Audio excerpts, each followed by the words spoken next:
you're here.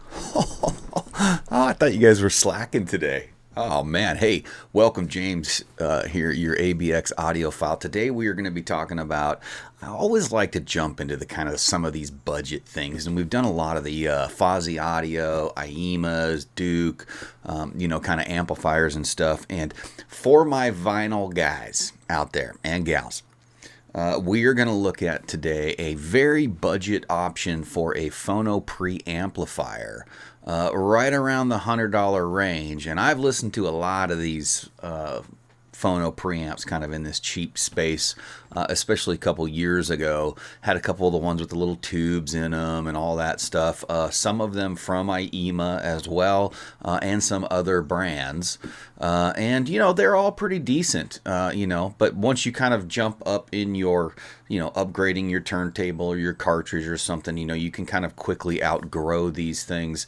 But if you are just kind of starting into the turntable space, wanting to kind of get into vinyl, there is a pretty good resurgence of kind of that going on right now, has been for a few years.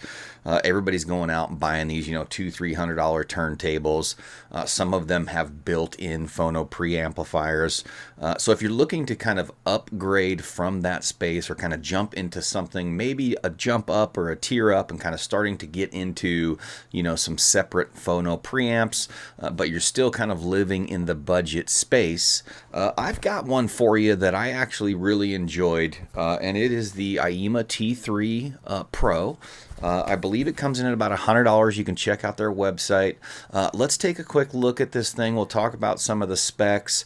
I'll tell you what I've compared it to and what I'm running now, and we'll kind of just get through that stuff and get you guys out of here. But let's talk today about a cheap, budget-spaced Phono preamplifier that sounds pretty damn good for the money.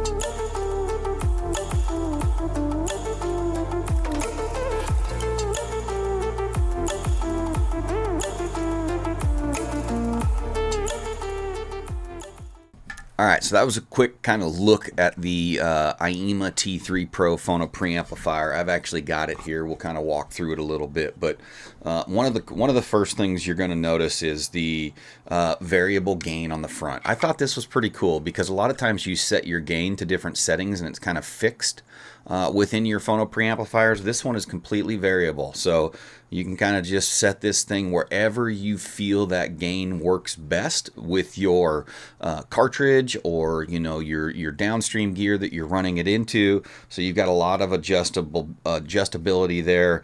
It does have a volume knob as well, so kind of playing with those two ratios adds a little bit of versatility to this thing that I thought, man, that's a pretty cool idea. Like, why have it be set different values that you were kind of stuck with. So kind of a cool feature. So depending on your cartridge and your gear, you've got some really cool adjustability there. The knobs, there's just an ever so slight click as you kind of turn up through each of the levels. The knobs feel really good. Again, kind of standard aluminum casing with the venting on the side.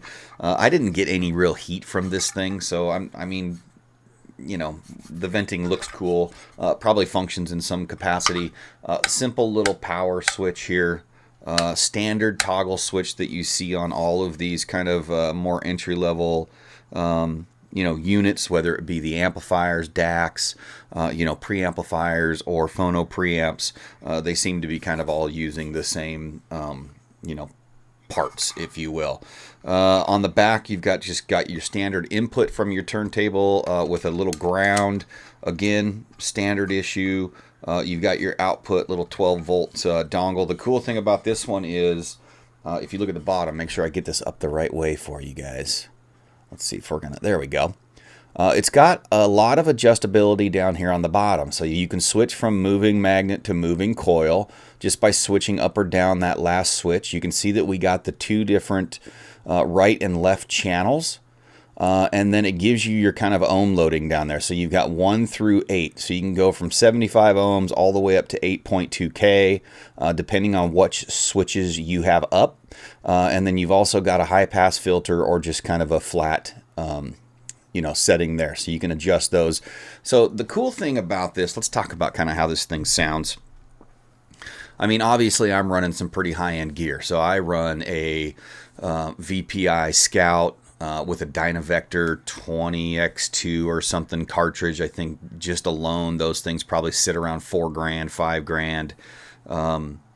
My Phono preamplifier that I'm running now is a PS Audio gain cell. I think it was $1,000, $1,500 when it was new.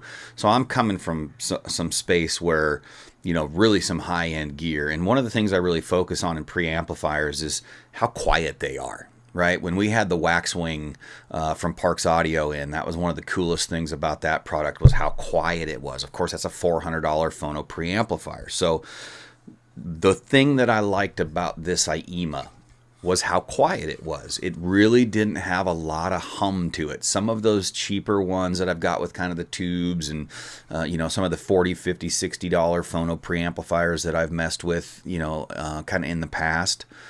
Really were kind of noisy, especially the tube ones, and really didn't interject a bunch of that tube vibe into the music, the playback. So especially if you didn't have a resolving cartridge and stuff like that. So if you're running a $200-$300 turntable with a $40, $50, $60, $80 cartridge on it, maybe you've got a built-in Phono preamplifier, you're wanting to step out into separates like I was talking about earlier, this is a good option. It's very versatile. It's probably going to carry you up until you get into the $300-$500 range. I think you'd have to probably jump up to like a Project SB3, although you'd lose some versatility there with just all of the versatility this thing has, but you're probably going to get a little better sound quality. So kind of as you upgrade your cartridges, maybe as you upgrade your table, I think this is probably going to take you to that $300 range, $500 range before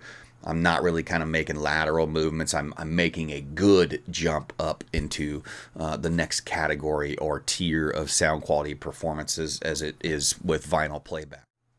And the sound of this thing, it brings a good clarity to the sound stage. I don't think that it's veiled in any way. It's got a nice clarity to it. Another cool thing is I was looking on their website and it appears you can swap the op amp chips in this thing. So if you wanted to kind of change that up, they give you a list of different op amps and stuff that you can use.